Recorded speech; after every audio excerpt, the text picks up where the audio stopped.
یہاں سے میں نے صرف یہدی من یشاء یہ کلمہ یشاء سے استفادہ کرتے ہوئے عنوان قائم کیا ہے آپ کے سامنے، مشیت اور حسین. اور میں نے عرض کر دیا کہ یہ بہت مشکل بحث ہے، تو دل جگر تھام کے بیٹھیے گا. یعنی یہ وہ مرحلہ ہے کہ جہاں بہت سے فرقے وجود میں آ گئے صرف اس ایک مسئلے کو حل نہ کر سکنے کی وجہ سے. حل نہیں ہوئی بات. بہت سے فرقے ایسے ہیں دنیا میں کہ تمام مسائل میں آپ کے ساتھ متفق ہیں، کسی ایک مسئلے میں اختلاف ہے تو ایک نیا فرقہ بنا لیا. اور کبھی کبھی تو یہ ہوتا ہے کہ فرقہ بنانے والا الگ فرقہ بنانا نہیں چاہتا، باقی لوگ اس طرح اس کو اپنے حلقے سے دور کرتے ہیں کہ وہ مجبوراً ایک فرقہ بن جاتا ہے.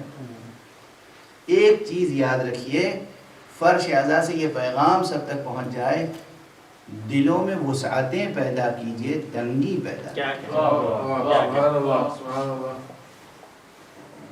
ایمان کی خیرات بانٹیے، نور ایمان کو عام کیجئے. حلقہ ایمان سے نکالنے کا حق آپ کو نہیں ہے کسی کے لیے. جب تک کوئی شخص خود اعلان کر رہا ہے، کوئی بھی ہو، خود جب تک کوئی شخص اعلان کر رہا ہے کہ میں مسلمان ہوں، میں اللہ پر یقین رکھتا ہوں، میں محمد رسول اللہ صلی اللہ علیہ وآلہ وسلم اللہ کا رسول اور آخری رسول سمجھتا ہوں، ختم نبوت پر اس کا یقین ہے، تو آپ اسے دائرہ اسلام سے خارج نہیں کر سکتے. کون سا مسئلہ اصول دین سے لے کر فروع دین تک ہے جس میں علماء کے درمیان اختلاف نہیں ہے؟ کون سا مسئلہ ایسا ہے کہ جس میں مفکرین کے درمیان دو رائے نہیں ہیں؟ سوچنے والے ذہنوں کے طریقے الگ الگ ہوتے ہیں.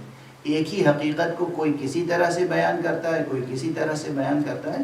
اختلاف بیان، اختلاف اسلوب، اختلاف نظر، اختلاف رائے، اس کا احترام کرنا انسانیت ہے. اختلاف رائے کو برداشت نہ کرنا انسانیت نہیں ہے.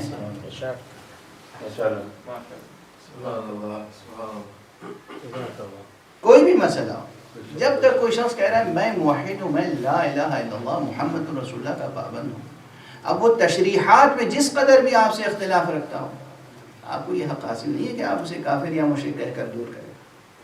یہ ہمارے بہت سے واعظین، بہت سے مولوی صاحبان کا یہ رویہ ہے، تکفیر کی طرف بڑھ جاتے ہیں، فوراً دوسرے کو کافر کہہ دینا، مشرک کہہ دینا. یہ ذرا اس کا حساب یہاں نہیں خدا کے سامنے دینا ہوگا.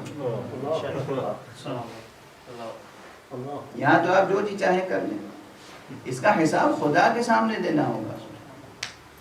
کسی دوسرے کو غیر مخلص قرار دے دینا، صرف ہم مخلص ہیں اور دنیا میں ہمارے علاوہ کسی کے پاس اخلاص نہیں ہے، یہ رویہ خود عجب اور خود پرستی تک لے جاتا ہے. عاجزانہ خدا پرستی تک نہیں لے جاتا. عجب و خود پرستی الگ ہے، اور حق کے حضور میں عاجزی اور خدا پرستی الگ ہے. مطلوب کیا ہے ہم سے اور آپ سے؟ عاجزی، بندگی، خدا پرستی، یہ مطلوب ہے. مطالبہ ہم سے اور آپ سے، ہر فرد بشر سے یہ ہے، عاجزی، بندگی اور خدا پرستی. اور خدا کی قسم،